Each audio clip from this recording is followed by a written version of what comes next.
Halo Sobat Kedai Kopi, terima kasih sudah mampir ke channel ini.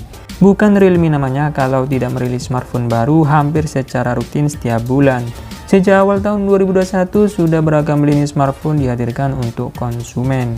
Mulai dari yang punya sensor 108 megapiksel sampai sertifikasi tahan banting.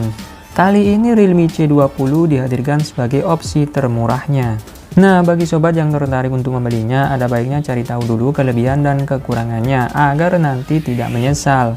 Lalu apa aja sih kelebihan dari smartphone ini? Oke, langsung aja simak pembahasannya. Pertama, dibekali chipset gaming.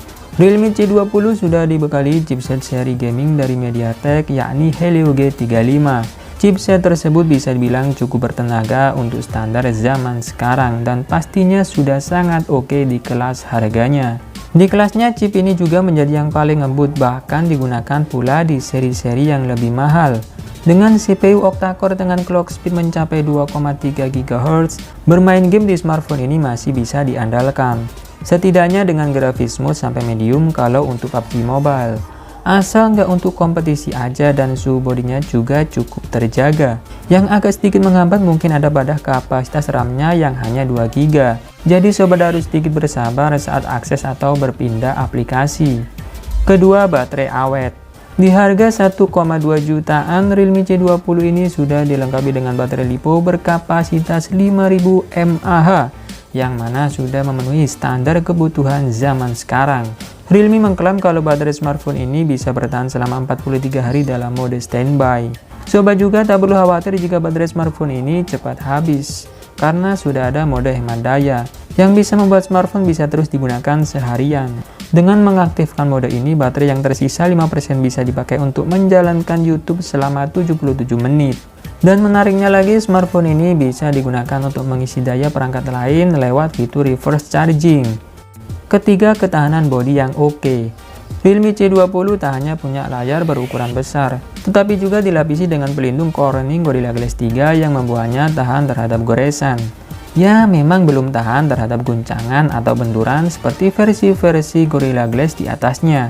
Akan tetapi dengan menyuguhkan teknologi pelindung layar pada smartphone semurah ini, menandakan kalau Realme C20 memang punya value for money yang tinggi. Selain itu, smartphone ini juga digarap dengan ketahanan bodi yang baik terhadap chip perataan air dan telah melalui proses quality control yang begitu panjang, seperti tes penekanan tombol daya sebanyak 200.000 kali, stabilitas port pengisian 100.000 kali, pengujian cabut dan colok kabel headset 10.000 kali, serta tombol volume 200.000 kali.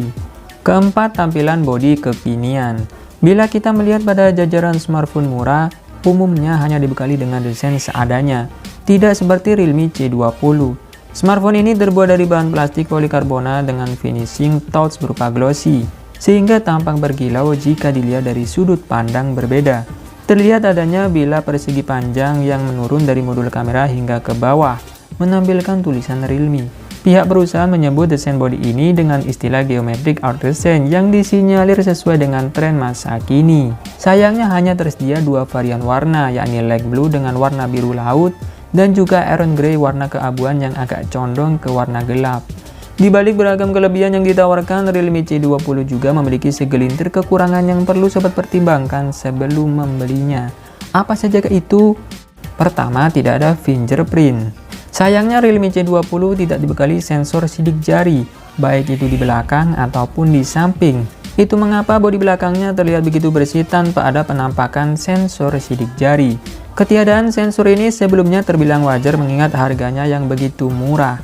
Walau begitu, jika sobat memang mencari smartphone 1 jutaan yang pakai sensor sidik jari, masih ada beberapa pesaing yang menyuguhkannya, seperti Infinix Smart 4 dan Infinix Smart 5. Kedua, kamera biasa saja. Dari segi pemotretan memang tak banyak yang bisa diharapkan dari Realme C20. Harganya yang begitu murah membuat Realme harus rela hanya menyematkan konfigurasi single kamera saja, yakni lensa beresolusi 8 megapiksel. Fitur kameranya juga terdiri dari pemotretan SDR untuk hasil foto dengan kontras dinamis yang tinggi, serta mode panorama. Ada juga mode Chrome Boost yang bisa memaksimalkan warna pada foto. Tak lupa di bagian depannya juga tersemat lensa beresolusi 5 megapiksel AI selfie kamera. Ketiga, pakai port micro USB. Realme C20 hadir sebagai smartphone yang hanya menggunakan micro USB sebagai port pengisian dayanya. Port ini memang sudah terbilang kuno karena pemakaiannya yang lebih ribet dan tingkat kecepatan transfer data yang kurang baik. Oke sobat, semoga pembahasan tadi bisa membantu sobat sebelum membeli Realme C20. Bagi sobat yang membeli smartphone ini, klik aja link yang ada di deskripsi video ini. Terima kasih sudah menonton, semoga bermanfaat. Dan saya admin Grey Copy pamit undur diri, sampai ketemu lagi di video menarik berikutnya. See you!